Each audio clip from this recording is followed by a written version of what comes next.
I'm Glesser with Spyderco. I'm going to quickly talk about some designing locks. When it comes to the world of locks, there's no perfect lock, even to this day. There's always things that you can develop the lock on to further that lock. And so some examples of why there is no perfect lock is because some locks will be easier to operate, some locks will be a little bit stronger, some locks will fit into designs better than others. And so as you take a lock and you look at the attributes of a lock, there's typically pros and cons. And because there are still pros and cons, there's still a lot of development that can still be done on locks today. And so when we're developing a lock, we're looking at all those pros and cons to develop that lock. Strength is always important for us. Operation's always important for us. Being able to fit into a design. For example, the liner lock works great for fitting into almost any folding design because it's a lock that's on the plane or the side of the blade, not in the plane of the blade. When you open and close that knife, it's not in the way. When you get into a lock like the ball bearing lock or the back lock mechanism, there's a lot of lock in the plane of the blade, so it limits the design. And so, as you look through these locks, there's always pros and cons. And what we try to do is continue to further all of those attributes of the lock until we get the best we can. And I guess that's kind of how the lock development goes. You find those problems and you solve those problems. But what we're ultimately trying to do is take a folding mechanism and then lock it into place so that it's safe during use. And that's just the bottom line. Do you prototype a lot? Do you prototype a lot? Oh yeah, we definitely prototype a lot. The development of a lock is a long, painful process. You start with your concept and then you start to work to see if it'll even work. We have a lot of concepts that we've been kicking around for decades still because there's certain attributes of it that were just not working quite right. And so there is a lot of development. First, you can see if it can fit into a design and it can work. Then you have to start breaking them and testing them, whether it's spine whack tests, weight tests, self-close, all those kind of operational tests. You have to refine before it gets to the market. When we're making knives, we take our job very seriously about the safety of what we're bringing to the market. And the lock is one of the most important features of that folding knife. Can you talk a little bit about the ball? The ball bearing lock? Or? I forget the name of it. The one with the white ball. Okay. So I'll pull out the tusk to show this one. This is the ball bearing lock. What the ball bearing lock brings to the table is that it's a sphere. The sphere is a very strong shape. When you go to break a lock, there's about a half a dozen things that can break. The blade can break, the lock itself can break, the springs, the pivot. There are different things that can break on that knife. When we go to break a knife, we hook it up to a great computer that has great reads on weight and distance. We film it with a high-def camera. We break it down frame by frame so that we can tell what attribute of that lock broke. When you make the lock itself a ball bearing, the shape is so strong that everything else has to break around it. So it gave us a fixed point in which to develop the lock from.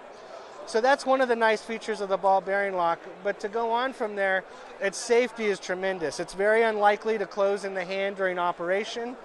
The wear and tear is among the best of the knives we make. It has a very large ramp there, and the ball rolls into place and rolls into that ramp, so you have a solid lockup. And then the wear and tear over time, that ball can roll into that ramp. And so the wear and tear on this is tremendous, but because that ball is rotating, you have smooth, silky action, rotates into that place, and it's just has a lot of great attributes. Now we did shrink down the ball and put it into our lightweight Mannix or Mannixes. So this is the same mechanism as this one is, except for we made a little holder that traps a smaller ball, and then as you pull this back, it releases the ball the same way. Another nice feature about this ball bearing lock is that the spring is a coiled spring that comes in with the plane of the blade directly from the back of the blade and pushes forward. You don't have any side springs making a side spring push motion or a side spring trying to push something forward.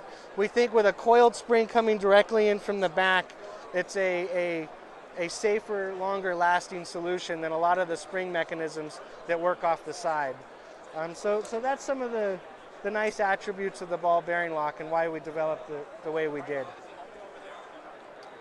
So one more brief question.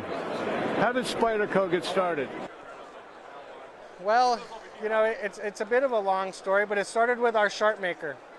My father and mother used to work fairgrounds and shows, and they were pitchmen back in the 70s, early 70s.